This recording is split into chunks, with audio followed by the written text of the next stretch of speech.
Hi everyone, very good evening to all. इस video में मैं जो 2023 का पेपर आया है उसके जो सोर्सेज हैं उनके रिगार्डिंग बात करूंगा।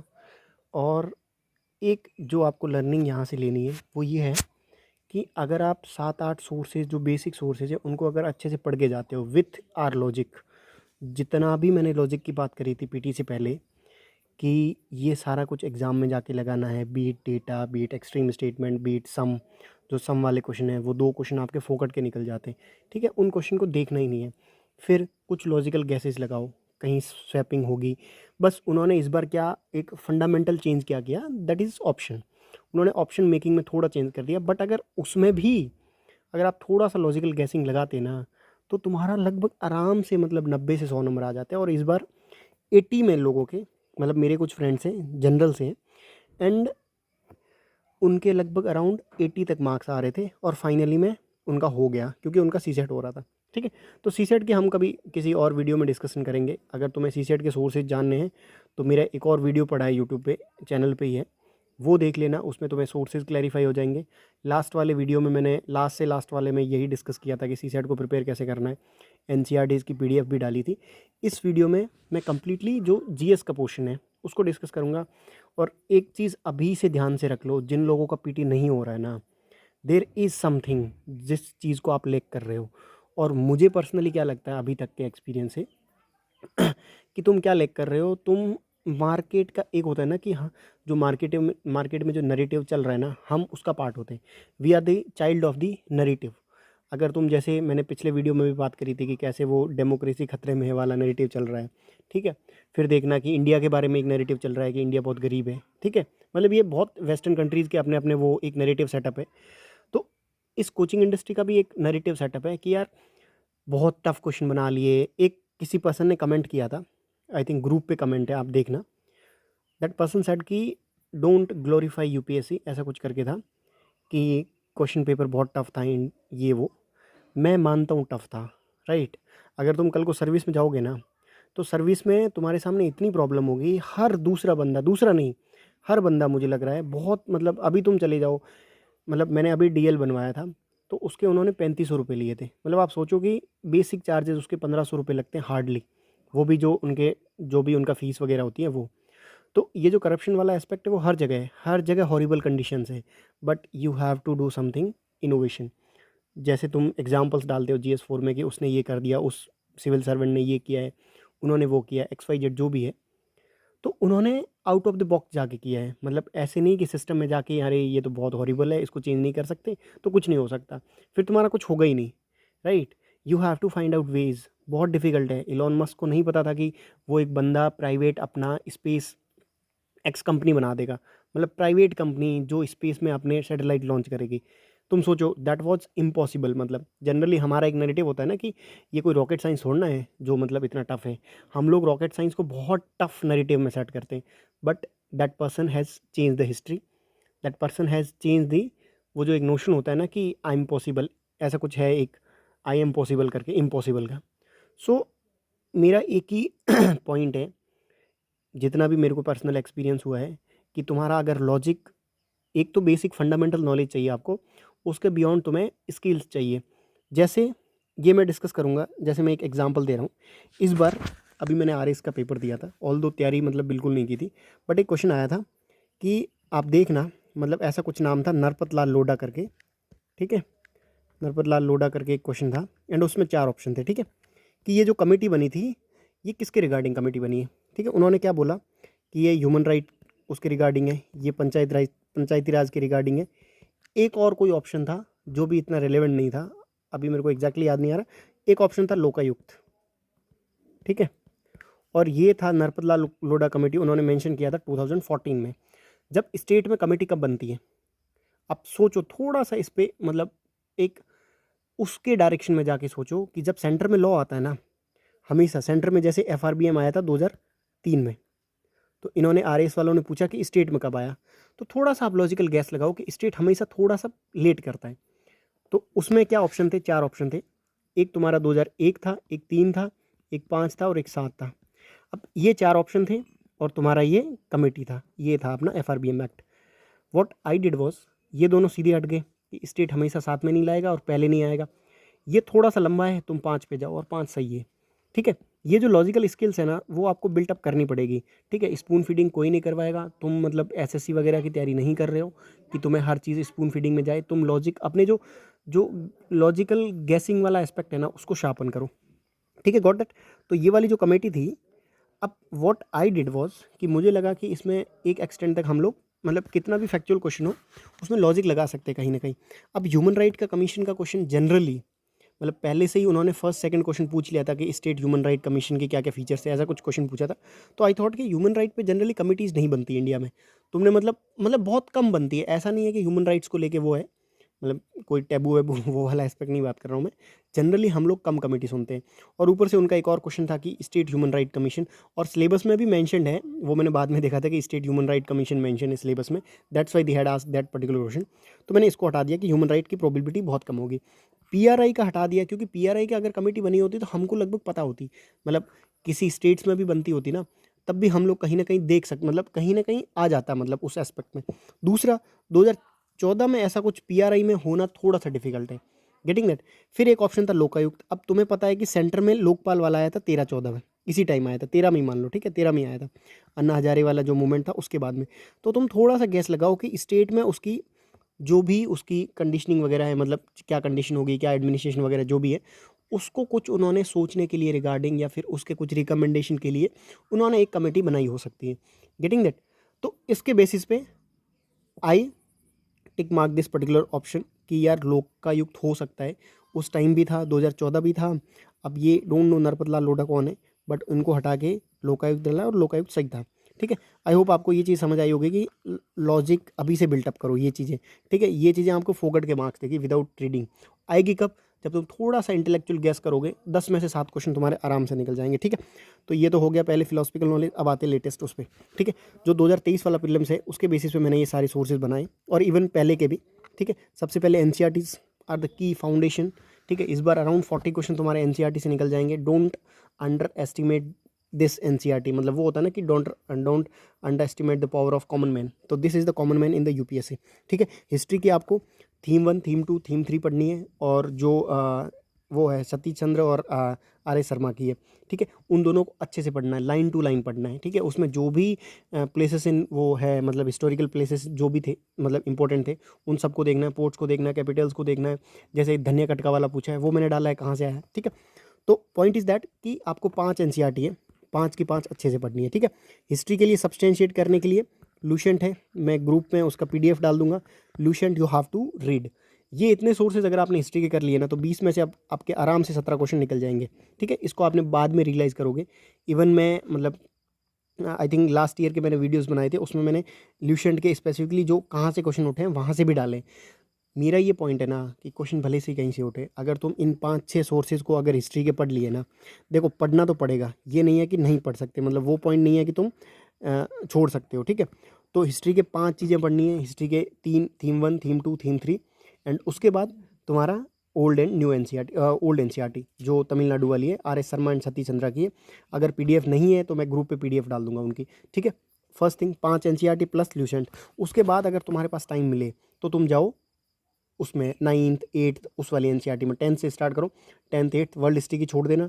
10th 8th 9th जो भी वर्ड्स है, जो भी मतलब इटैलिक वाले वर्ड्स होते हैं उनको जनरली पूछते हैं, ठीक है। या फिर कोई लिटरेचर का नाम हो तो वहाँ से पूछते हैं, ठीक है। Got that. हिस्ट्री का हो गया। ज्योग्राफी के एनसीईआरटी सफिशिएंट है। उसके बाद में मैपिंग करनी है स्पेसिफिकली अफ्रीका की, ठीक है। ये मैं क्यों बोल रहा हूँ अफ्रीका, क्योंकि अफ्रीका इज़ द रीजन जहाँ पे सिविल वॉर सबसे ज़्यादा है, कू जब से ज़्यादा जनरली वहाँ पे कू हो रहा है। अभी तो पिछले काफ़ी टाइम से मतलब 5-6 क्या 7-8 स्टेट्स में हो रहा है, ठीक है, हुआ है, ठीक है, अभी भी होगा इवन, क्योंकि वहाँ की जो लॉ एंड ऑर्डर की कंडीशन है वो बहुत ही मतलब एक मिनिमल है, मतलब इतनी ज़्यादा स्ट्रांग नहीं है, वो एक तरीके से डीप स्टेट हो गया, ठीक है। तो तुम्हें क्या करना है, वर्ल्ड मतलब ज्योग्राफी में स्पेसिफिकली अफ्रीका, वर्ल्ड की रिवर्स, इन सब पे फोकस करना है, प्लस एनसीईआरटी करनी है, ठीक है। इसके बियॉन्ड वही है प्लेसेस इन न्यूज़, ठीक है। लास्ट ईयर का मैं बताऊंगा नीचे की कैसे जो मैंने मेंटरशिप स्टार्ट किया था लास्ट ईयर का, ऑल तो उसमें इतना इफेक्टिव नहीं हो पाया था क्योंकि लास्ट टाइम था और ऊपर से फर्स्ट टाइम था, तो फिर भी मैंने ट्राई किया था कि काफ़ी चीज़ें पुटअप करी थी उसमें, और जिन लोगों ने फॉलो किया था अच्छे से उन लोगों का हुआ है, ठीक है। तो अब क्या करना, places in news, places in news में स्पेसिफिकली जो वॉर टॉन होते हैं, जो डिस्प्यूटेड टेरिटरीज होते हैं उनको प्रिपेयर करना है। किया होता तो इस बार अराउंड 3-4 क्वेश्चन आए थे वहाँ से, उनके आराम से आपके निकल जाते। ठीक है, होप आपका ज्योग्राफी हो गया। ठीक है, मैपिंग और 9-10 छोड़ो, आप 11th और 12th की ज्योग्राफी कर लो। मैं पीडीएफ सारी भेज दूंगा ग्रुप में। नहीं अगर आपको पता है तो इसी चैनल पे आप जाओ बुक लिस्ट में, उसमें ज्योग्राफी की है कि how to prepare geography for the prelims. उसमें मैंने स्पेसिफिकली बुक्स के नाम बताए, वो जाके देख लो, वो तुम्हारा हो जाएगा। ठीक है, इकोनॉमिक्स एक की बुक है 12th वाली, अगर वो अच्छे से हो जाए तो फिर आई थिंक 10th या 11th की एक ह्यूमन इकोनॉमिक्स ऐसा कुछ करके है, इंडियन इकोनॉमी, हाँ डेवलपमेंटल इकोनॉमी सॉरी, वो बुक है। उसकी पीडीएफ मैं भेज दूंगा ग्रुप में। ठीक है, टाइम लगेगा, कल तक भेज दूंगा, बट मैं सेंड कर दूंगा कि कौन सी एनसीईआरटी इंपॉर्टेंट है, सारी की लिस्ट बना के। ठीक है, उनको अच्छे से करना है और उन्हीं में से क्वेश्चन आएगा। बस 2 एनसीईआरटी ये करनी है। और मृणाल का मैंने एक चीज़ स्पेसिफिकली डाली थी कि जो 1200 पेज है मृणाल के, हार्डली 150 पेज इंपॉर्टेंट है। ठीक है, अगर पता करना हो इसी चैनल पे नीचे एक वीडियो पड़ा है कि मृणाल को कैसे पढ़ना है, वो जाके देख लो। एनसीईआरटी 12th की इकोनॉमिक सर्वे का बेसिक्स, मतलब ज़्यादा नहीं, बेसिक्स करना है कि सीपीआई डब्ल्यूपीआई क्या है। ऑल तो ये आपके कहीं से और से भी हो जाएंगे, बट एक बार ही देख लेना कि क्या ट्रेंड रह रहा है। अगर यूपीएससी पूछ ले तो एक्सपोर्ट इंपोर्ट में क्या ट्रेंड रह रहा है, फिर तुम्हारा कौन सा सेक्टर एक्सपोर्ट में ज़्यादा है, कौन सा कम है, एफडीआई का क्या ट्रेंड है, ये सारा कुछ देख लेना। ठीक है, गॉट दैट। इकोनॉमी होगी। उसके बाद में लक्ष्मीकांत को बिल्कुल चार्ट जाना है, स्पेक्ट्रम को भी पढ़ के जाना है। ऑल दो क्वेश्चंस नहीं आ रहे, बट ये है ना कि अगर आप पढ़ के जाओगे तो आपका एक कॉन्फिडेंस रहेगा कि हाँ ये चीज़ आराम से प्रिपेयर हो सकती है। ठीक है, मतलब ऐसा रहेगा कि हाँ यार कुछ छूटा नहीं है।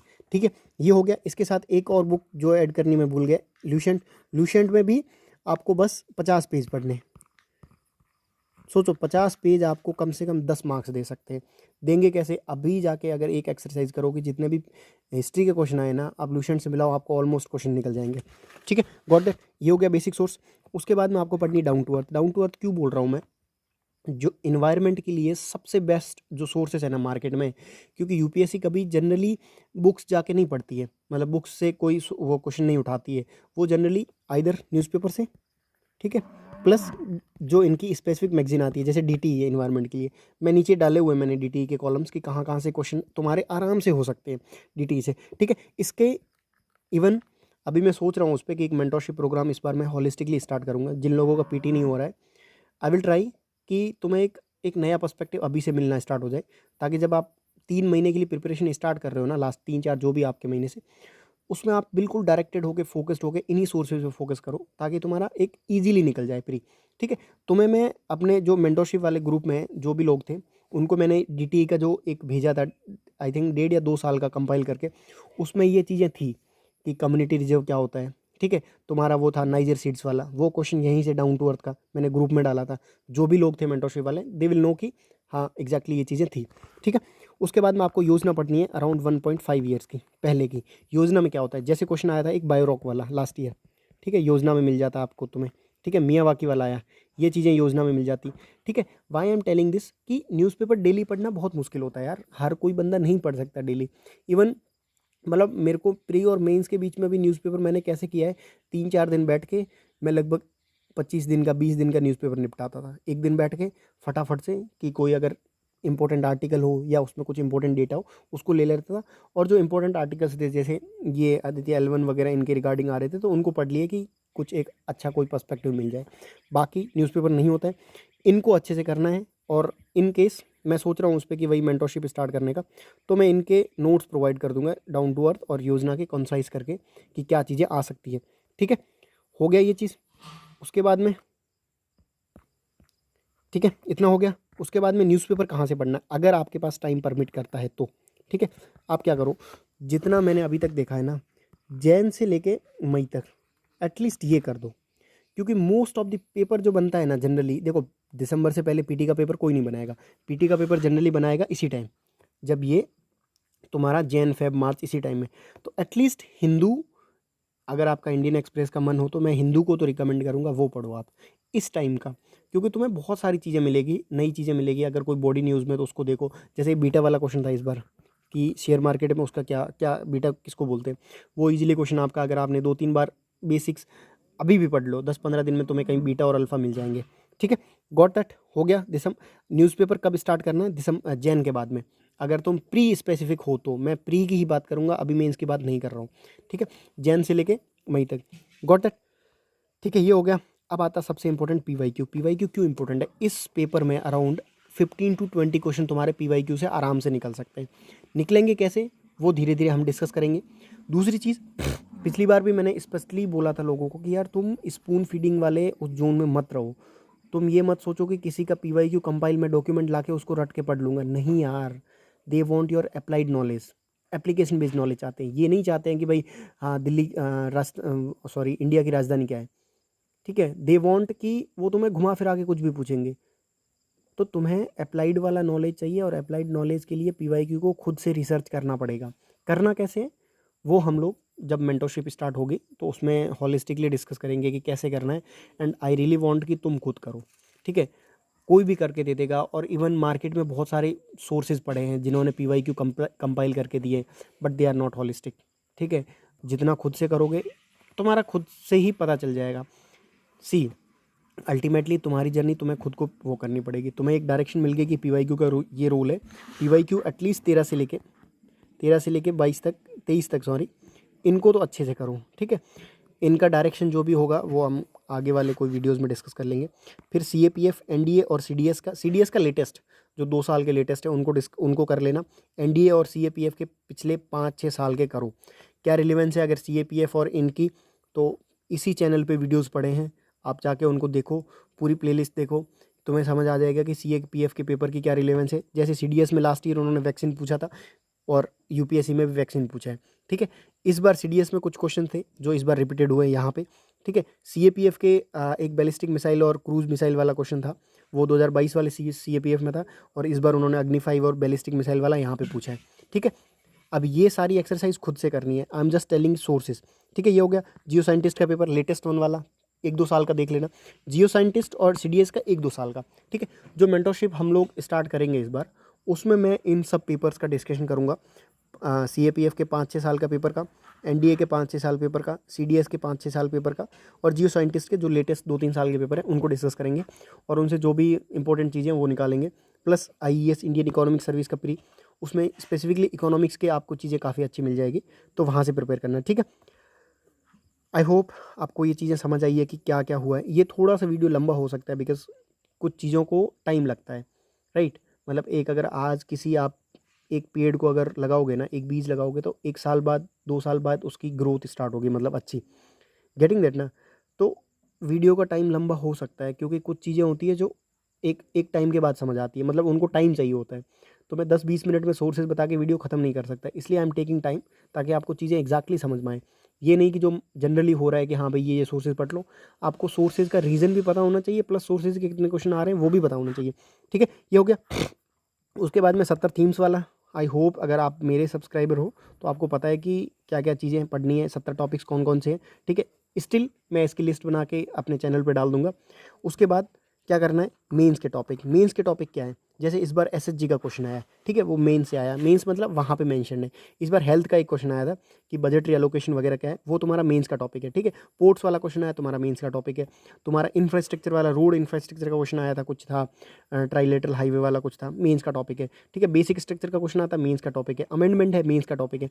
तो 70 टॉपिक प्लस जो मेंस के टॉपिक है प्री के हिसाब से, वो आपको प्रिपेयर करने कैसे, वो मैं कभी आगे वाले वीडियोस में बता दूंगा। एक बार आप खुद ट्राई करना कि अगर जैसे इन्होंने पॉलिटी में भाई एक टॉपिक दिया पार्लियामेंट, तो पार्लियामेंट से क्या पूछ सकते हैं, हर साल पार्लियामेंट से 3 से 4 क्वेश्चन पूछ रहे हैं, ठीक है। तो क्यों पूछ रहे हैं, क्योंकि वो मेंस का सिलेबस है, that's why they are asking. Judiciary को क्यों पूछ रहे हैं हर साल, बिकॉज वो मेंस में सिलेबस में एग्जैक्टली वहाँ पे लिखा हुआ है, ठीक है। तो GS1, GS2, GS3 के जो मेंस के सिलेबस है ना, उनको आप एक बारी अच्छे से देखो कि इस पर्टिकुलर टॉपिक से प्री में क्या आ सकता है, ठीक है। गॉट दैट, ये हो गया इतना, ठीक है।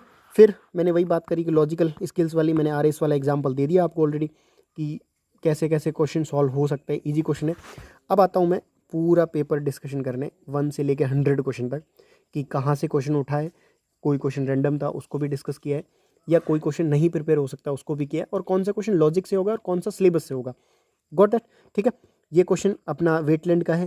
देखो UPSC demands depth not ratification, इस बात को अच्छे से समझो। अगर आप 75 वो कर रहे हो ना, जैसे 75 आई थिंक है वेटलैंड इंडिया में, अगर उनको कर रहे हो ना अच्छे से, तो उनको अच्छे से करो कि उनका एग्जैक्ट एक एक चीज़ पता होनी चाहिए, ठीक है।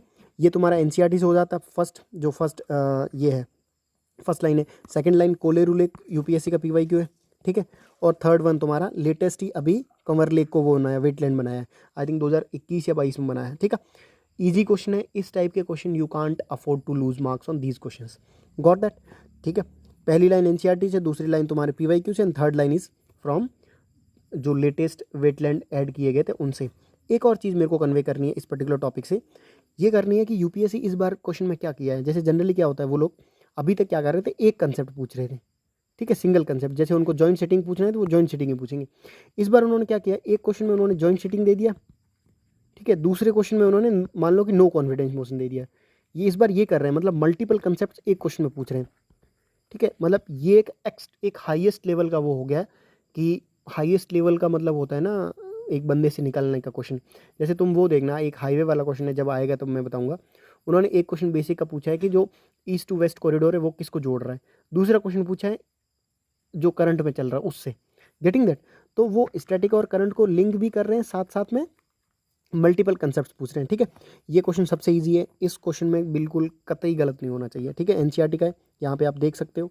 ये वाला, ये थोड़ा सा उनका वो अपना था कि नॉट टू सेल ऐसा कुछ करके था, ठीक है। यहाँ पे तुम्हारा टिक मिल जाएगा।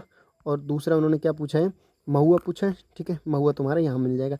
ये तुम्हें रटने पड़ेंगे, क्योंकि एक मोमेंट के बाद में जब इसकी प्रॉपर्टी आपको पता चल जाएगी कि क्या है, तो उसके बाद में चीज़ें जो ये पेड़ वगैरह है, ये चीज़ें रटने वाली है, टीक है, साल है, आंवला, शीशम, कुसुम वगैरह, जो भी सैंडलवुड वगैरह है, ये सारी आपको मगअप करनी पड़ेगी, because you have to, there is no option. क्योंकि ऑप्शनल में भी जनरली ये होता है मेंस में, एक मोमेंट के बाद तुम्हें अगर कंसेप्ट क्लियर हो गए तो तुम्हें स्कॉलर्स के पर्सपेक्टिव वगैरह उनको मगअप करना पड़ेगा, वो एक अलग मैटर है। लेकिन यहाँ पे पहले तुम्हें कंसेप्ट क्लियर करने पड़ेंगे, ठीक है। डिट्टो एनसीईआरटी का क्वेश्चन है, बाहर नहीं जाना है। ये आई थिंक 12th या 11th की एनसीईआरटी है, ज्योग्राफी के, एक बार देख लेना, ठीक है। ये क्वेश्चन होता लॉजिक से। मैं अब न्यूज़ में क्यों था, क्योंकि वहाँ पे कुछ बीएसएफ के जो भी जवान वगैरह हैं, वहाँ पे कुछ चेंज हुआ था फेंसिंग वगैरह उसमें, तो वो जैन फेब में काफ़ी न्यूज़ में था, मतलब हिंदू के आर्टिकल्स थे।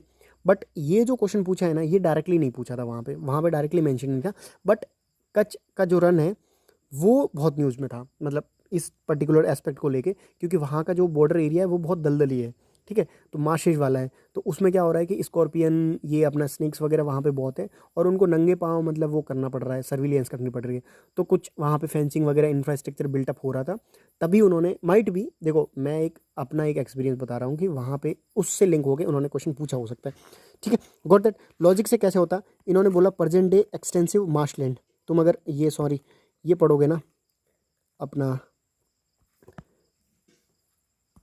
हिंदी वाला, कच्छ भूमि, कच्छ किसको बोलते हैं, रन ऑफ कच्छ, आराम से निकल जाता। ये दोनों छोटे हैं, इनको सीधे हटा दो, आदर भीतर करने का होता या ये होता, ठीक है। ये पूरा क्वेश्चन तुम्हारा अगर हिंदी देख ली होती तो आराम से तुम कच्छ का रन निकाल देते, क्योंकि क्वेश्चन से क्वेश्चन नहीं मिल रहा है, वर्ड एसोसिएशन से हो रहा है और थोड़ा बहुत लॉजिक से। और मैं बार बार इसलिए बोलता हूँ कि हिंदी भी देख लो क्योंकि हिंदी देखने से तुम्हारा फ़ायदा होगा। कभी कभी कुछ हिंदी में वो हो जाता है, मतलब क्या बोलते हैं, कुछ ना कुछ वर्ड आपको मिल जाता है। जैसे इस बार एक ऐसे आया था कि thinking is like a game, ऐसा कुछ करके एक ऐसे था, ठीक है। उन्होंने हिंदी का अगर थिंकिंग तुम देखोगे ना, हिंदी का मतलब होता है सोचना, मतलब थिंकिंग का मतलब, लेकिन उन्होंने क्या दिया था, चिंतन। अब चिंतन तो बहुत हो गया, कंटेम्पलेशन हो गया तुम्हारा, चिंतन मतलब अन एग्जामिनेशन हो गया तुम्हारा खुद का, introspection is also kind of चिंतन, ठीक है। तो इसमें बहुत सारी चीज़ें आ जाएगी। हिंदी का वर्ड देखा ना तो मेरे को थोड़ी सी शांति मिलेगी यार, हाँ चिंतन इज़ ब्रॉड वर्ड देन सोचना जस्ट, क्योंकि थिंकिंग का अगर लिटरल मीनिंग होता है सोचना, लेकिन थिंकिंग इन्होंने बोला है कंटेम्पलेशन। इनको ऐसे में ऐसा पूछना चाहिए था ना कि कंटेम्पलेशन, काइंड ऑफ कंटेम्पलेशन, क्योंकि चिंतन is the kind of thinking, मतलब not the thinking, if you are understanding this word, कि वो थिंकिंग नहीं है, वो एक थिंकिंग के टाइप है, ठीक है। तो तुम्हें हिंदी देखने से काफ़ी चीज़ें पता चल जाएगी, एक बार हिंदी देख लेना, ये भी एक एस्पेक्ट है लॉजिकल माइंडसेट का, ठीक है, हो गया।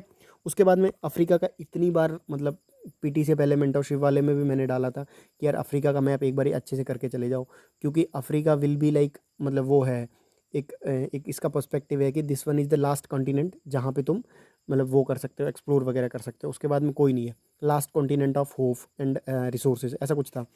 तो तुम लेके चलो कि अफ्रीका का उनके लिए इंपॉर्टेंट है। लास्ट टाइम में भी उन्होंने लेक्स पूछी थी, उससे पहले भी वो लोग अफ्रीका के क्वेश्चन पूछते आ रहे। तो ये एक एक्सपेक्टेड क्वेश्चन था, बट थोड़ा सा डिफिकल्ट क्वेश्चन था कि कॉन्गो बेसिन में कौन सा है, और कॉन्गो न्यूज़ में था। न्यूज़ में क्यों था, क्योंकि कोबाल्ट वगैरह इन सब के लिए, माइनिंग वगैरह इन सब के लिए न्यूज़ में था, ठीक है। थोड़ा डिफिकल्ट क्वेश्चन है, बट ये थीम से है, अफ्रीका की थीम से, तो वहाँ से तुम्हारा निकल सकता था अगर तुमने एक्सटेंसिवली मैपिंग करी होती तो, ठीक है। पहला और तीसरा तुम्हारा वहाँ से निकल जाता अपना इजीली एनसीईआरटी से, ठीक है, ठीक है, एनसीईआरटी से निकल जाता। फिर तुम्हारा आता सेकंड पॉइंट। सेकंड में क्या होता है कि थोड़ा सा डिफ़िकल्ट है कि मतलब जनरली ये चीज़ें, ये जो है बिली गेरिंजन जो भी है, रंजन हिल्स, ये मतलब कहीं नहीं मिल रहा है। तो फर्स्ट एंड सेकंड मिल सकता है, थर्ड का मैं नहीं बता रहा। फर्स्ट एंड थर्ड मिल सकता है, सेकंड का कोई सोर्सेज नहीं है। फर्स्ट एंड सेकंड तुम्हारा एनसीईआरटी में है, 11th या 12th कहीं पे भी पढ़ लो तुम्हारा मिल जाएगा, ठीक है। अब ये एनसीईआरटी में मिलेगा 10th वाली में, ज्योग्राफी वाली 10th में स्पेसिफिकली उन्होंने मेंशन कर रखा है। मैंने वो शायद आई थिंक स्क्रीनशॉट नहीं डाला था। और ये है करंट का टॉपिक, ठीक है। ये तभी क्वेश्चन होता जब आपका जो इंफ्रास्ट्रक्चर वाला पार्ट है ना GS3 का, वो अगर आपने करंट ओरिएंटेड पढ़ा होता तभी। Got that. इस क्वेश्चन से क्या लर्निंग लेनी है कि यूपीएससी इज़ नॉट जस्ट मतलब stuck with the static portion, they are also linking static with the current affairs.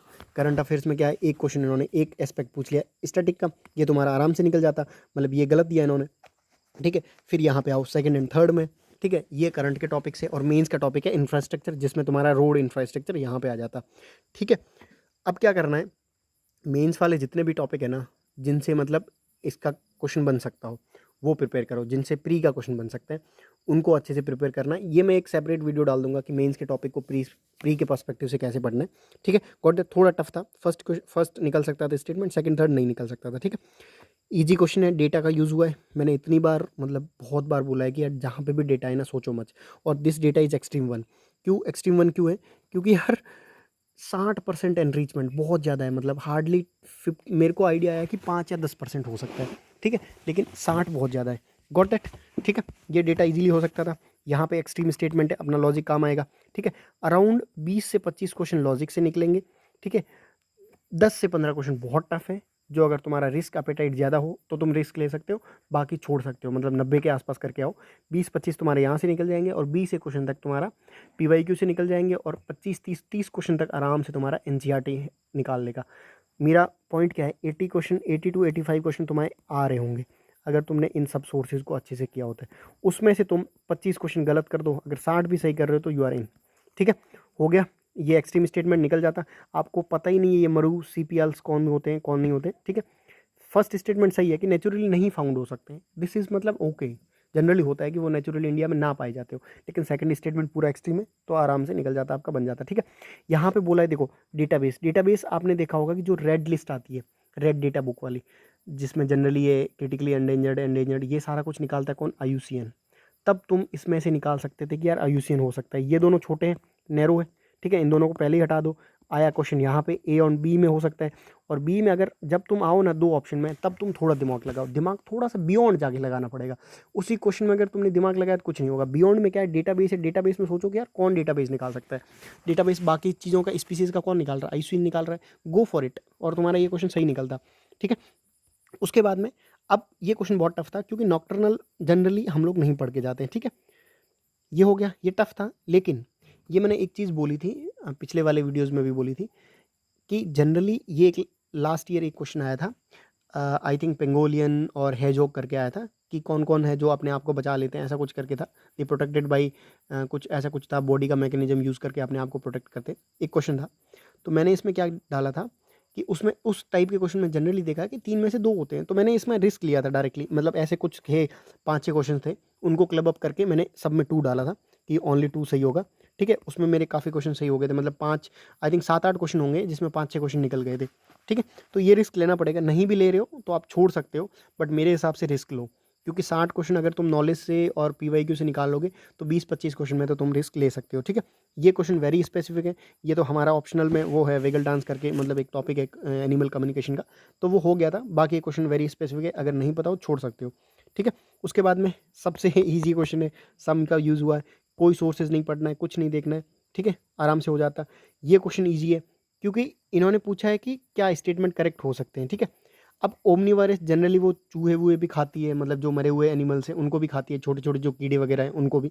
बाकी अंडरग्राउंड वाला है कि वो जो ग्राउंड में सीड्स वगैरह करती है, तो उनके बिल विल खोदने का होगा, ठीक है, मतलब कोई ऐसा बड़ा स्टेटमेंट नहीं दिया। और पहला और दूसरा वो है कॉम्प्लीमेंट्री है, कि अगर ग्राउंड में बिल खोद रही है, क्यों खोद रही है, ऑब्वियसली वो अपना स्टोर करने के लिए फूड को, गेटिंग दैट। मतलब अगर तुम इस कंसेप्ट को समझ पाओ कि वो लोग ग्राउंड में क्यों अपना, मतलब एक अगर तुम अपना घर ग्राउंड में बना रहे हो तो उसका क्या रीज़न हो सकता है कि तुम कुछ ना कुछ स्टोर वगैरह या फिर तुम्हारी कुछ काम होगा उसके लिए कर रहे होंगे, ठीक है। तो ये क्वेश्चन हो गया पर्टिकुलर। उसके बाद में एक सेकंड है ना, हाँ सेम समय है, ठीक है। 2 क्वेश्चन है, फोकट के 4 नंबर है। अगर तुमने वीडियो देखी होती है अपनी तो 4 नंबर आपके आराम से निकल जाते हैं, ठीक है। उसके बाद में वेरी स्पेसिफिक क्वेश्चन, बट ये क्वेश्चन कैसे निकलता कि तुमने फिशिंग कैट वगैरह इनको पढ़ा है, स्लोथ बियर और फिशिंग कैट को, तो ऑरंगटन और ऑटर में आ सकते थे। ऑटर आई थिंक इन्होंने 2022 के किसी ऑप्शन में था, बट आई वुड से कि वेरी स्पेसिफिक क्वेश्चन है, ठीक है। एंथ्रो वाले बोल रहे हैं कि हमारे उसमें था, लेकिन ये मैं एक दिन पहले ही ऑरंगटन पढ़ के गया था, 2012 के PYQ के किसी एक ऑप्शन में था, तो मुझे लगा कि क्या पता वो रिपीट हो सकता है तो मैंने डाला था। But being honest I would say कि this question was very tough, मतलब वेरी स्पेसिफिक वन, ठीक है। इजी क्वेश्चन था, आराम से। इनमें जनरली कितनी बार हमने डिस्कस करा था कि इन्वायरमेंट वाले क्वेश्चन में जनरली बी होता है, डी होता है सॉरी, तो जाओ डी में, क्योंकि तुम इतना सब कुछ प्रिपेयर नहीं करके जा सकते। You can't prepare these things, ये आप अभी से श्योर करो। कुछ चीज़ें होती है जो वहीं पे जाके सॉल्व होगी, ठीक है। Got it. ये थोड़ा टफ था क्वेश्चन था, ठीक है। अगर तुमने इकोनॉमी के बेसिक्स और अंदर जाके पढ़े होते तो निकल जाता। बाकी आई वुड से टफ क्वेश्चन था, इसका कोई सोर्सेज नहीं है ऐसा, करंट अगर पढ़ा होता तभी निकल सकता था, ठीक है। 12th की NCERT में बेसिक क्वेश्चन है, निकल जाता आराम से, ठीक है। ये क्वेश्चन है दूसरा, लॉजिक से निकल जाता कि यार ये बहुत absurd स्टेटमेंट है, क्यों स्टेट मतलब प्राइवेट सेक्टर से स्टेट को ट्रांसफर करेगी, ठीक है। ये तुम्हारा आराम से निकल जाता, और ये सबसे लूप होल था इस बार वाले पेपर में। एक स्टेटमेंट अगर इसका पता होना, मान लो कोई भी फर्स्ट या सेकंड, तो तुम्हारा क्वेश्चन निकल जाता। गॉट दैट, ठीक है। ये स्टेटलाइजेशन अगर आपने बेसिक NCERT पढ़ी हो 11th वही 12th वाली मैक्रो वाली, तब आराम से हो जाता। अगर नहीं पढ़ी है तो फिर तुम्हारा वही है कि इंदिरा गांधी याद आती फिर, क्योंकि अगर तुम इस टॉपिक से लिंक कर पाओ तो। गॉट दैट, इजी क्वेश्चन था, ठीक है। ये मैंने यहाँ पे डाला भी है कि operation of RBI non as stabilisation, ये देख लेना। ये वही मनी एंड बैंकिंग वाला टॉपिक है।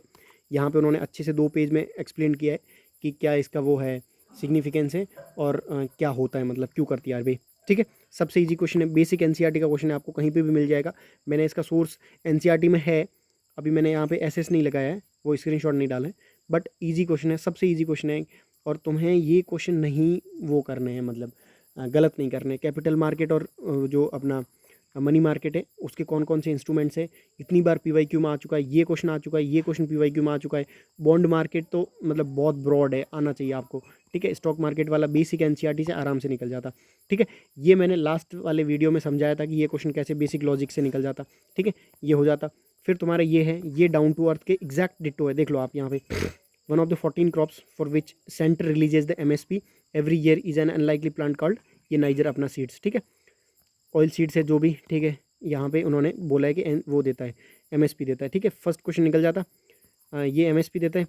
खरीफ क्रॉप, ये आई थिंक इसके नीचे किसी में मेंशन होगा कि खरीफ क्रॉप है या नहीं है। ये रहा द मोस्ट, ये रहा आई थिंक, हाँ ठीक है।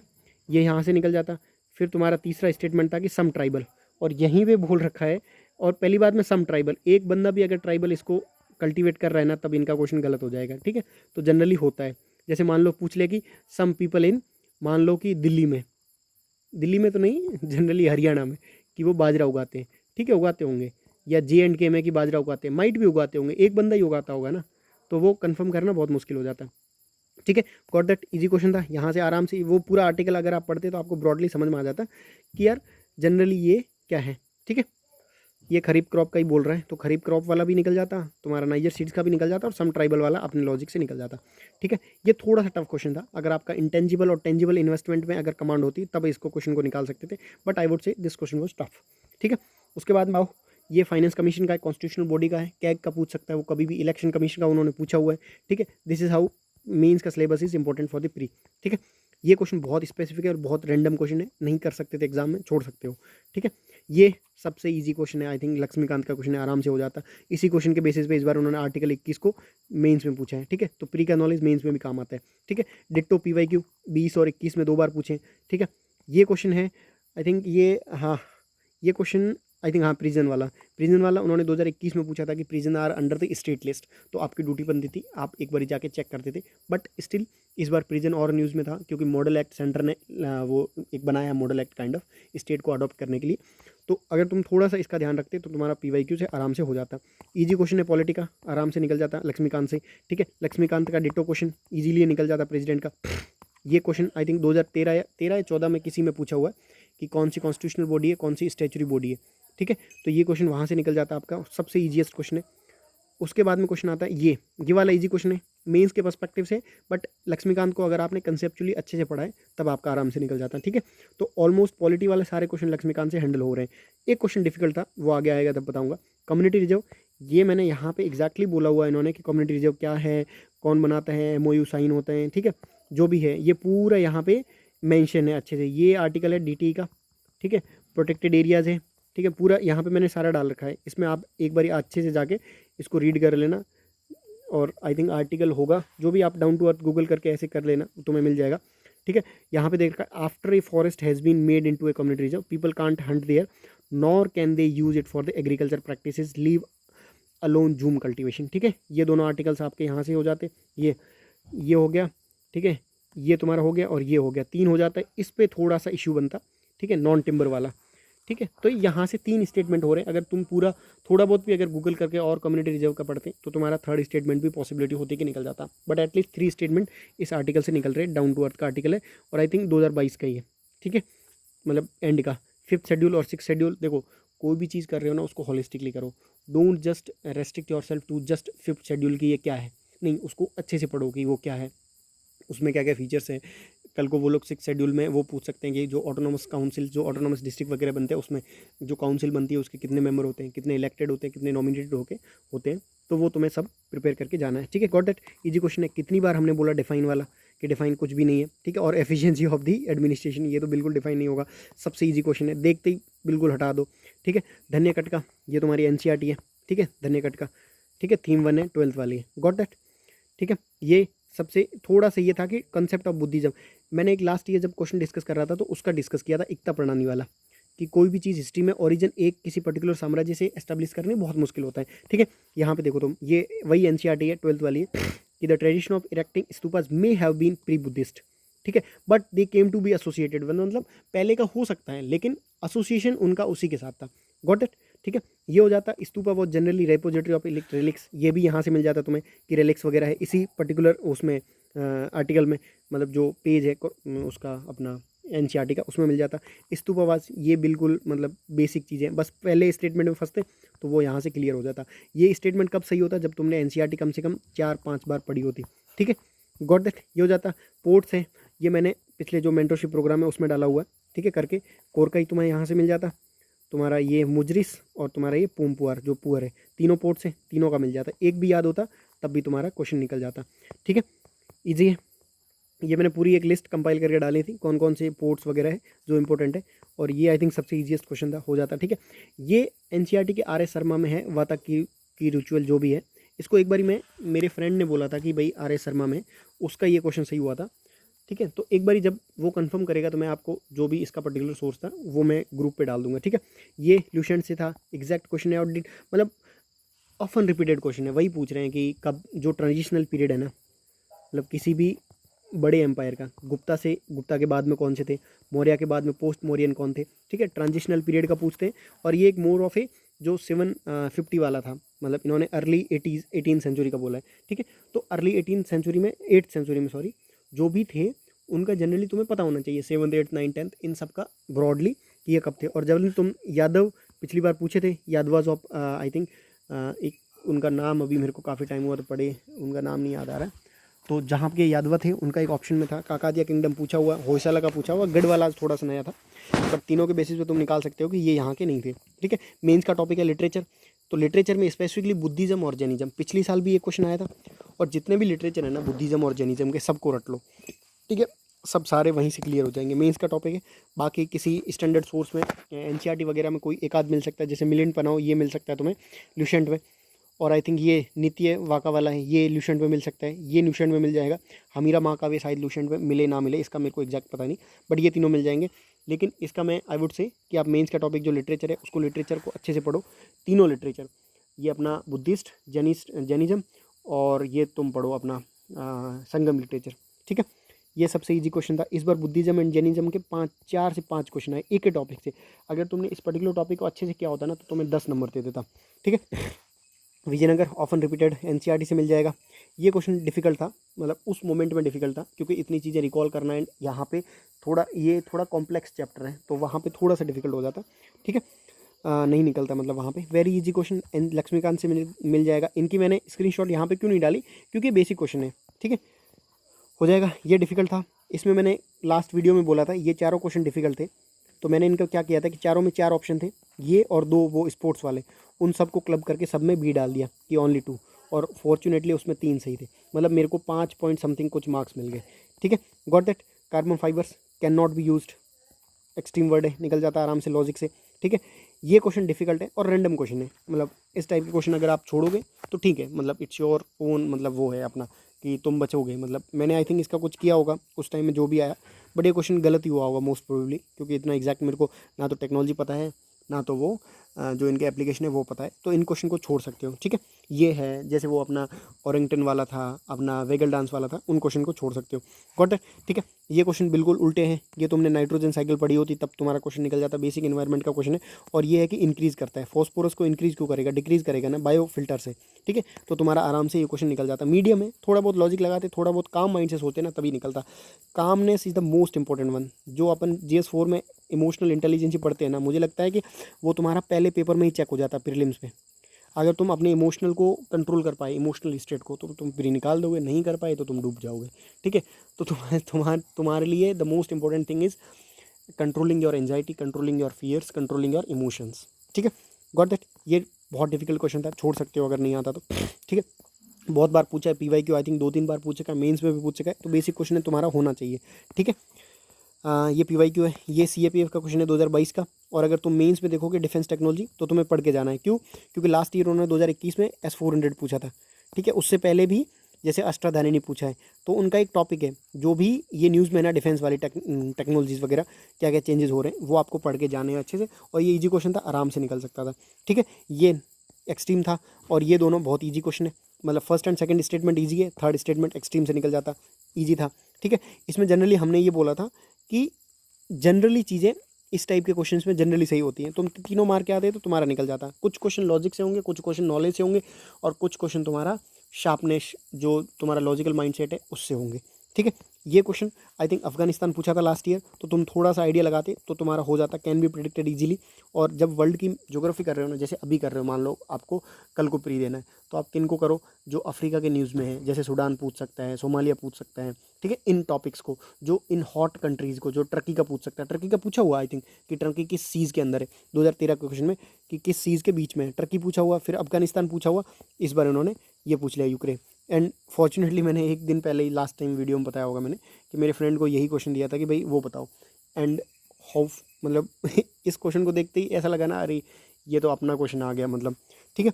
तो इस टाइप के क्वेश्चन एक्सपेक्टेड है। ये सारा कुछ डिस्कशन अपन एक बहुत कॉम्प्रिहेंसिवली मैं इस बार मेंटरशिप प्रोग्राम का सोच रहा हूँ, ठीक है, वो बिल्कुल वर्थ इट होगी। जो सारा कुछ टॉपिक प्रिपेयर हो सकते हैं ना, वो सब कुछ करेंगे।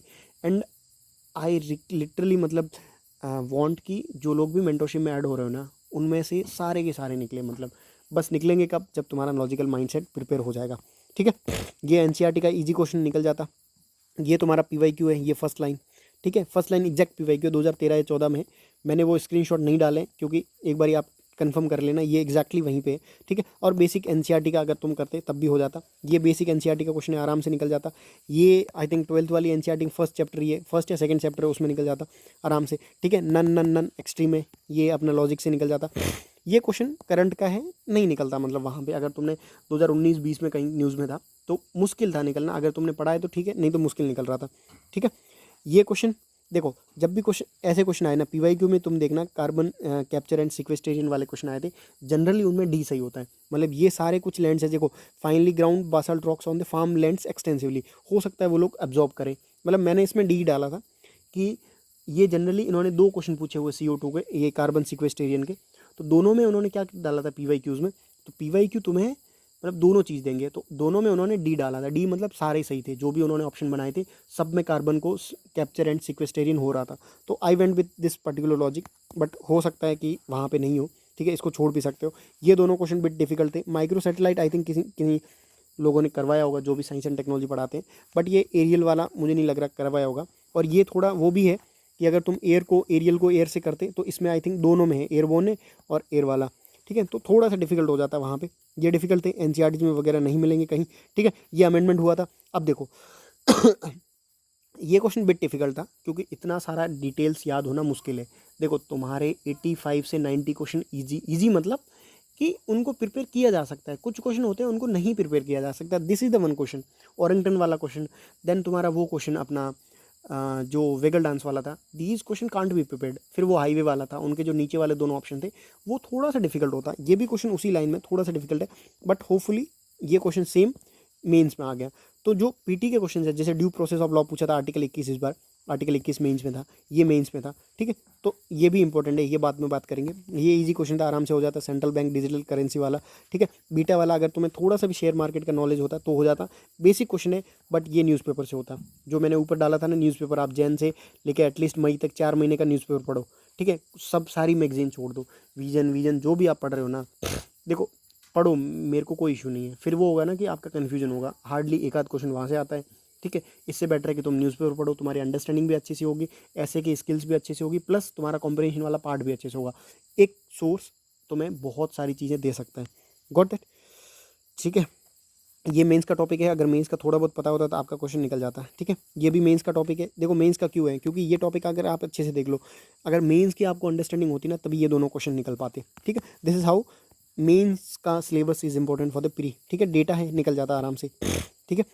ये दोनों लक्ष्मीकांत से निकल जाता है, ये थोड़ा सा डिफिकल्ट था। अगर इस टाइप के क्वेश्चन में ना, अगर तुम 2 स्टेटमेंट को कर पा रहे हो ना सही, तो तीसरे में रिस्क ले लो, ठीक है। मतलब तुम्हारा सही होगा, सही नहीं होगा तो अब क्या होगा ना कि मतलब वही है ना कि रिस्क है तभी रिस्क है। तो तुम थोड़ा सा ध्यान रखो कि इन क्वेश्चन में रिस्क ले लो, क्या पता तुम्हारे क्वेश्चन निकल जाए, ठीक है। तो 2 स्टेटमेंट दोनों लक्ष्मीकांत में दिए हुए, आराम से निकल जाए। थर्ड वन इज वो थोड़ा सा बिट डिफिकल्ट था, ठीक है। ये क्वेश्चन अफ्रीका वाला इतना न्यूज़ में था, सोमालिया, आराम से अगर तुमने न्यूज़ पढ़ी होती, अगर न्यूज़पेपर पढ़ा होता तब हो जाता, कोचिंग के मैगजीन पढ़ी होती तो आई एम नॉट श्योर, ठीक है। इक्वेडोर और कोस्टारिका दोनों हटा सकते थे, क्योंकि जनरली जो फूड क्राइसिस वगैरह ये जनरली होती है, food crisis and food shortage वगैरह, फेमिनाइन, ये सारा आता है इसमें अफ्रीकन कंट्रीज़ में, जनरली मैं बोल रहा हूँ, ठीक है। तो तुम इन दोनों को हटा लेते, एंगोला और सोमालिया दोनों एक अच्छे ऑप्शन थे, ठीक है। तो ये तुम्हारा सोमालिया निकल जाता, बहुत अच्छा। ये मतलब उसमें था, नवंबर में था, न्यूज़ में था काफ़ी। तो ये हिंदू की क्लिप्स हैं, ठीक है। तो हिंदू आपको पढ़ना है, प्लस ये क्वेश्चन इजी भी था और अफ्रीका का क्वेश्चन है, तो अफ्रीका का जो भी लेटेस्ट न्यूज़ में वो सारा कुछ पढ़ के जाना। ये इतनी बार हमने डिस्कस करा था कि बेर एक्ट पढ़ो, ऑफिशियल साइट्स पढ़ो, रादर देन की कोचिंग का जो फिल्टर आउट कंटेंट होता है वो पढ़ो। अगर तुम पढ़ोगे तब हो जाएगा तुम्हारा, नहीं पढ़ोगे तो फिर वही है, तुम नेक्स्ट ईयर 25 के लिए फिर से लगोगे। क्योंकि यूपीएससी में क्या होता है कि एस्केलेशन ऑफ कमिटमेंट होता है, इसको एक टर्म, एक कीवर्ड है एस्केलेशन ऑफ कमिटमेंट। इसका मतलब है कि तुमने अगर 2 अटेम्प्ट दे दिए थे ना, मान लो 2 अटेम्प्ट दे दिए, तुम सोचोगे यार एक बार और अटेम्प्ट दे दूँ, क्या पता इसमें हो जाए, ठीक है। ये जो ऑप्टिमिज्म बाइज होता है ना, ये तुम्हें 4th अटेम्प्ट भी दिलवा देगा, 5वां भी दिलवा देगा, ठीक है, 6ठा भी दिलवा देगा, अगर तुम अपने कमिटमेंट को एस्केलेट करते रहे तो, ठीक है। Got that. ये छोड़ो, बेरक पढ़ लेना तो हो जाएगा, नहीं तो फिर वही है कि मुश्किल लग रहा है। ये सबसे डिफिकल्ट क्वेश्चन था। डिफिकल्ट क्यों था, क्योंकि इतना सारा याद करना बिट डिफिकल्ट है, छोड़ सकते हो आराम से, ठीक है। ये क्वेश्चन मैंने लास्ट टाइम बोला था कि word association, calm mind, peaceful mind और emotionally intelligent mind can give you 5 to 10 question easily. यहाँ पे अलेक्जेंडर फ्लेमिंग, अरे अलेक्जेंडर कनिंगम करके एक बंदा था, ठीक है। फिर जेम्स प्रिंसेप था जो अशोक की लिपि को उसने डिसीवर किया था, ठीक है। तो तुम थोड़ा लगा सकते थे कि क्या पता ये आर्कियोलॉजिकल एक्सकवेशन थे।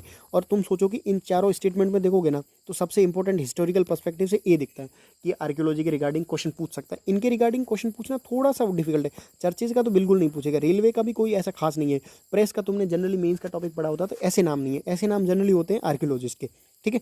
वहाँ से निकल जाता है, इजी क्वेश्चन था, आराम से निकल गया। एनसीईआरटी का है, मैंने यहाँ पे डाला है, ये तुम्हारा भाजा वाला हो गया, ये वेस्टर्न ट्रेडिशन में तुम्हारा बुद्धिस्ट वाला, ठीक है। यहाँ पे आई थिंक उन्होंने सीता वंशल कहीं दे रखा है, हाँ ये दे रखा है, ठीक है। ये जैन केव्स, ठीक है। ये एनसीईआरटी है तुम्हारी फाइन आर्ट्स वाली, उसको भी अच्छे से करके जाओ। एनसीईआरटी की सारी लिस्ट जो भी है कल शाम तक मैं बना के दे दूंगा, कौन कौन सी एनसीईआरटी पढ़नी है। अगर पढ़ी तो वही है कि अल्टीमेटली तुम्हारा फायदा है, नहीं पढ़ी तो फिर वही है कि तुम 25 के लिए प्रिपेयर होगे, ठीक है। अभी से पढ़ लो, 7 महीने आराम से क्वेश्चन निकल जाएगा। ये बेसनगर विदिशा है, ठीक है। पीवाईक्यू है 2020 का, अगर तुमने थोड़ा गूगल किया होता तो तुम्हें पता चल जाता कि ये किसका वो केव्स वगैरह हैं, ठीक है। गॉट दैट, हो जाता। ये क्वेश्चन थोड़ा सा डिफिकल्ट था, मतलब मेरा इसलिए हो गया था क्योंकि मेरे को ये डेट पता थी कि इस डेट को तुम्हारा ये स्वदेशी मूवमेंट लॉन्च हुआ था, ठीक है। तो इससे मैंने लिंक किया था कि इसमें हैंडलूम वगैरह, हैंडीक्राफ्ट्स वगैरह, उस पर फोकस ज़्यादा किया गया था। जो आर्ट एंड आर्किटेक्चर वाला एस्पेक्ट होता है ना, कल्चर वाला, उस पर ज़्यादा फोकस था। तो आई थॉट कि हो सकता है, तो हो गया, बट डिफिकल्ट क्वेश्चन तुम छोड़ सकते हो, ठीक है। डेटा है, डेटा को देखते ही सीधा हटाओ, तुम्हारा आराम से क्वेश्चन निकल जाता, ठीक है। इजी क्वेश्चन था। अब इसमें एक प्रॉब्लम ये आ सकती है ना कि इसमें 2 डेटा है, मतलब इस क्वेश्चन को, मतलब ये आई थिंक मेरा क्वेश्चन गलत हो गया था, मैंने एक डेटा को ही डाला था कि यार एक डेटा गलत हो सकता है, क्योंकि एक ही डेटा गलत होगा, दोनों तो होंगे नहीं, तो मैंने एक डेटा को किसी को गलत डाला था, तो वो क्वेश्चन मेरा गलत हो गया था। बट इस टाइप के क्वेश्चन तुम छोड़ सकते हो, मतलब मैं इसको ईजी में नहीं रखूँगा, थोड़ा सा डिफिकल्ट रख सकता हूँ, क्योंकि दो डेटा है, दोनों में दोनों को नहीं हटा सकते, ठीक है। यहाँ पे कुछ ना कुछ घपला है, जब दो डेटा आए तो सोच लो कि घपला है, ठीक है, आराम से सोचोगे तो निकल जाएगा। ये सबसे इजी क्वेश्चन है 26 नवंबर वाला, जब मोदी जी आई थिंक 19 में 18 में किया ये चेंज, तो वहाँ से कर सकते हो, ठीक है। उसके बाद में सेकंड लार्जेस्ट कितनी बार बोला है कि first largest, second largest, third largest, fourth largest, इस टाइप की चीज़ें हमेशा यूपीएससी गलत देता है, चेंज करता है, ठीक है, आराम से हो जाता, क्योंकि इस टाइप के क्वेश्चन में सबसे ईजीएस्ट जो गेम था ना वो यही था कि तुम एक स्टेटमेंट को हटाओ, क्वेश्चन तुम्हारा बन जाता। Same goes with this particular question कि they are trying to bring, ठीक है, तुम्हें लगता नहीं कि वो स्टेटमेंट फ्रेम्ड है, ठीक है।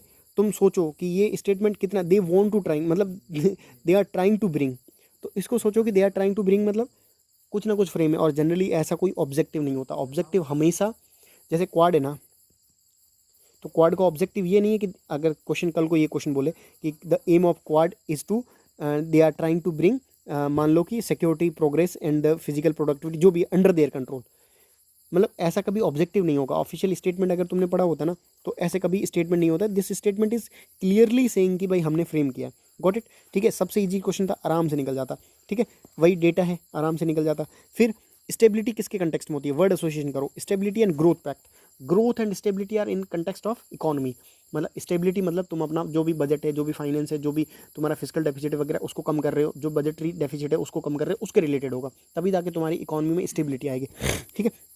सेकंड एंड थर्ड स्टेटमेंट में देखो, makes the countries of the European Union to share their infrastructure facility. यहाँ पे कोई ऐसा ग्रोथ और स्टेबिलिटी का कुछ ऐसा है नहीं कि शेयर करो, कोई पार्टनरशिप नहीं हुई, कोई एग्रीमेंट नहीं हुआ, ठीक है, ठीक है। उसके बाद माओ enable the countries of the European Union to share their technologies and infrastructure, यही शेयर करना है। फर्स्ट स्टेटमेंट देखो, limit the level of budgetary deficit of the countries the European Union. तुम थोड़ा सा अगर लिंकेज ही करते ना, तभी तुम्हें लग जाता है this statement is more closely related to the what they have asked, stability and growth pacts, ठीक है। ये दोनों डिफरेंट बात कर रहे हैं, ठीक है, तब तुम्हारा ये क्वेश्चन निकल सकता था। बट आई वुड से वहाँ पे थोड़ा सा डिफिकल्ट, मतलब एग्जाम के मोमेंट में ना निकले, मेरा ऑल तो निकल गया था, बट अगर तुम उस लेवल तक चले जाओ, मतलब थोड़ा और अच्छे से PYQs करो, तो तुम्हारा भी निकल जाएगा, ठीक है। कभी ऑल कंट्री साइन नहीं करती, कितनी बार मतलब अपन ने डिस्कस किया था, एक आध कंट्री कुछ ना कुछ कर देती है, जनरली ऑल कंट्री साइन नहीं होती। बाइंडिंग कितनी बार बोला, जनरली चीज़ें बाइंडिंग नहीं होती, आराम से हटा देते। थर्ड स्टेटमेंट ईजी है कि internally displaced people and also internal migration and displaced वाले दोनों, जनरली अगर कोई ट्रीटी वगैरह कुछ भी होता है तो उसमें कॉम्प्रिहेंसिवली चीज़ों को कवरअप किया जाता है, गॉट दैट, इजी क्वेश्चन था। ये दोनों क्वेश्चन निकल सकते थे, ये दोनों आप स्टेटमेंट सेकंड एंड थर्ड पढ़ो, तुम्हें लगभग समझ आ जाएगा कि दोनों second and third statement easy है, क्योंकि यहाँ पे बोला सम स्टेट्स में रेज की गई है, हो सकता है। और दूसरा होम गार्ड कर सकता है, मतलब एज ए ऑक्सिलरी फोर्स के मतलब उसमें कंटेक्स में, कि जनरली होता है कि इंटरनल सिक्योरिटी वगैरह उनको कहीं काम पड़ गया तो होम गार्ड्स को लगा सकते हैं, ये ईजी है। ये क्वेश्चन थोड़ा सा डिफिकल्ट है, वही है कि इस क्वेश्चन में आप तुम अगर रिस्क लेते कि दोनों स्टेटमेंट सही है, तो तुम जा सकते थे कि इसकी प्रोबेबिलिटी गलत है, ये क्या पता होम गार्ड एक्ट में ना हो, तब बोल रहा हूँ मैं। बाकी ये स्टेटमेंट डिफिकल्ट था आई वुड से, एंड ये दोनों इजी थे, ठीक है। अब ये आए कहाँ से, सोर्सेज, इनका कोई सोर्सेज नहीं है, वही है कि बहुत ब्रॉड सोर्सेज है, ठीक है। ये बहुत डिफिकल्ट क्वेश्चन था, छोड़ सकते हो, बिल्कुल छोड़ दो। ये न्यूज़ में था, हिंदू में कवर था, और मैंने बोला था कि मैपिंग जब भी करो तो वार टोन रीजन की करो, जो डिस्प्यूटेड टेरिटरी है उन सब की, तभी आपका क्वेश्चन हो जाएगा, ठीक है। ये डिफिकल्ट क्वेश्चन था, ऑल तो न्यूज़ में कवर्ड था, हिंदू के आर्टिकल्स भी हैं, बट ये इतना प्रिपेयर नहीं किया जा सकता, ठीक है। इन क्वेश्चन में आई टोल्ड यू कि वही 2 आउट ऑफ 4 इनको क्लब करके मैंने 2 डाला सब में। और इन क्वेश्चन में अगर नॉलेज है तब तो ठीक है, नहीं नॉलेज है तो 2 डालो। तुम्हारा 5-6 क्वेश्चन अगर इसके आ जाए, मान लो 2024 में, ठीक है, मान लो 7 क्वेश्चन आ जाए जिसमें 4 ऑप्शन हो, तो मेरी एक रिक्वेस्ट है कि इस क्वेश्चन को सोचना कि उसमें आप में सब में बी डाल दो, तो तुम्हारा जो नेट गेन होगा ना वो 5 या 6 ही होगा, ठीक है। ये देख लेना आप इसमें, और बाकी क्वेश्चन काफ़ी क्वेश्चन में, ठीक है, हो सकता है। अब इस क्वेश्चन में मैंने वही डाला था, बट मेरे को यहाँ पे लगा था कि हो सकता है ये स्वैप किया गया हो, ये मेंस कप वाला तुम्हारा हो इसमें ओपन सेक्शन में, और जो वुमेन वाला है उसमें हैमिल्टन रसेन कप, ठीक है। हैमिल्टन जनरली हमने देखा है कि यार हो सकता है कि वो मेन सेगमेंट का हो, ठीक है, तो हो सकता है कि मतलब वो चेंज वेंज किया हो, बट मुझे कोई एग्जैक्टली क्लैरिटी नहीं थी इस पर्टिकुलर क्वेश्चन की, तो मैंने वही ये 2 डाला, 2 एंड 2, ठीक है। और ये चारों में से 3 क्वेश्चन सही निकल गए, सबसे इजी था, आराम से निकल जाता। ये मैंने कुछ वॉट ऑन रीजन की लिस्ट डाली थी मेंटरशिप वाले ग्रुप में, तुम्हारा ये कीवा आ गया था, डॉनसोक और डॉनबास ये दोनों आए थे, ठीक है। उसके बाद टिग्रे आ गया था, ठीक है। उसके बाद में तुम्हारा आई थिंक एक दो और क्वेश्चन थे, हाँ यहाँ पे मैंने डाला था कि प्लीज़ फोकस ऑन, ये वहीं से मैंने ग्रुप से लिया है कि जो डिस्प्यूटेड टेरिटरी है, वॉर अफेक्टेड कम्युनिटी है, कम्युनिटी और रीजन्स दोनों, अफ्रीका का मैप है, और regions of protestant civil war. इतना अगर किसी ने प्रिपेयर किया होता तो उसके 5-6 क्वेश्चन निकल जाते हैं, ठीक है। सेम क्वेश्चन, अब देखो चाइना कभी मिलिट्री बेस ओनली मतलब एशिया के बाहर उन्होंने बनाया जिबूती में एक ही, ठीक है, तो ये क्वेश्चन हट जाता। सेम क्वेश्चन 2022 के PYQ में पूछा है, ठीक है, मतलब ऑप्शन में, ठीक है। साउथवर्ड एक्सपेंशन ऑफ सहारा, ये क्वेश्चन जनरली मतलब ज्योग्राफी के इस टाइप के क्वेश्चन नहीं पूछते। फिर आता है ये और ये, यहाँ पे हो सकता है डाउट, अगर तुम PYQ की थोड़ी भी थीम पढ़ते, अफ्रीका को पढ़ते, तो तुम आराम से निकाल देते कि ये कू हुआ है सब में, ठीक है। ये सबसे ईजी क्वेश्चन है। क्यों ईजी है? क्योंकि जनरली हमने देखा है कि इस टाइप के क्वेश्चन में तुम ऑल 4 डालो, ऑल 3 डालो, ठीक है। डीकार्बनाइज किसको करेगी? सबको करेगी, क्योंकि सब में जनरली जो नॉन रिन्यूएबल सोर्स है वो नहीं यूज़ हो रहे हैं, मतलब नॉन रिन्यूएबल ही यूज़ हो रहे हैं, ठीक है, तो वो डीकार्बनाइज करेगी। इजी है ये क्वेश्चन। अगर तुम G20 की ऑफिशियल साइट पे जाके अभी भी देखोगे ना, ये डिट्टो एग्जैक्टली लाइन लिखी हुई है, ठीक है, ये तो ईजी है, ये लिखा हुआ है, ठीक है। और PYQ पूछा है 2020 में G20 के ग्रुप्स के कंट्रीज, ठीक है, गॉट इट। तो ये हो गया कंप्लीट सोर्स लिस्ट, जिसमें मेजर फैक्टर क्या है कि एक तो तुम्हारा PYQs, ठीक है, जब PYQs हो जाए तो तुम्हारा लॉजिक हो जाए, मतलब पहले NCERT के बाद PYQ के बाद लॉजिक के बाद ये सारी डाउन टू अर्थ योजना वगैरह, उसके बाद में CAPF वगैरह, इनको भी ऐड कर दो। अगर इतना ऐड कर दिया है तो आराम से आपके मतलब 80 क्वेश्चन तक आपको आ रहे होंगे। अगर उसमें भी अगर आप 20 मिस्टेक भी कर देते हो, 60 में भी you are well and good in, ठीक है। तो ये हो गया कंप्लीट डिस्कशन। NCERT की जो भी लिस्ट है मैं ग्रुप पे अपडेट कर दूंगा, और I am thinking about a comprehensive mentorship programme prelims के लिए स्पेसिफिकली। और जिन लोगों का नहीं हो रहा है ना, ट्रस्ट मी, अगर तुमने जैसा मतलब हम लोग डिस्कस करेंगे वैसा फॉलो किया तो definitely you will be in, ठीक है। पहले से ही तुम विजुलाइज करो कि I will be writing mains this year, मतलब 24 वाला, ठीक है। अभी मैं टोटली फ्री हूँ, लास्ट टाइम ऑल्दो इतना फ्री नहीं था, तो अभी मैं टोटली फ्री हूँ, तो अच्छे से मैं स्ट्रक्चर कर रहा हूँ कि क्या चीज़ें हो सकती है, क्या चीज़ें कर सकते हैं लोग 3-4 महीने में। उसके बेसिस पे हम लोग एक बहुत कॉम्प्रिहेंसिवली मेंटरशिप प्रोग्राम लॉन्च करेंगे। और इस बार मैंने सोचा है कि ओनली 50 सीट्स ही रखूँगा मैं, एक premium batch kind of 50 seats, हर बंदे को पर्सनलाइज्ड, मतलब एक तरीके से वो गाइडेंस होगा कि क्या करना है, कहाँ क्या करना है, प्रोग्रेस उनकी ट्रैक होगी कि क्या कर रहे हो, कितना रिवीजन कर लिया है, कौन सी NCERT पढ़ रहे हो, सब कुछ एकदम मतलब एक प्रोफेशनली अच्छे तरीके से, ठीक है। ताकि ये हो कि 50 लोग अगर ज्वाइन करें तो उसमें 40+ लोगों का निकले, ठीक है, तभी उसका रिजल्ट है। नहीं तो फिर वही है कि तुम 50 लोग ले रहे हो, 10-15 निकल गए, 10-15 नॉर्मल भी निकल जाएंगे, ठीक है। तो ये हो गया इस वीडियो में। बाकी तुम्हें जो भी जिस टॉपिक्स में भी कोई भी टॉपिक्स हो, बीट मेंस, बीट प्री, कुछ भी हो, इशू हो, तो आप कमेंट सेक्शन में कमेंट कर देना। I will make a video and upload it, ठीक है। बाकी मैंने GS2 का डाला है मेंस के लिए, GS3, GS4 और GS1 का अभी वीडियो प्रिपरेशन में है। होपफुली परसों या उसके एक दिन बाद लगभग GS4 और GS3 की स्ट्रेटजी वगैरह जो भी है वो आ जाएगी। ऐसे का जो मेरा पर्सनल एक्सपीरियंस है वो मैं शेयर कर दूंगा, ठीक है। थैंक यू सो मच, मिलते हैं अगले वीडियो में।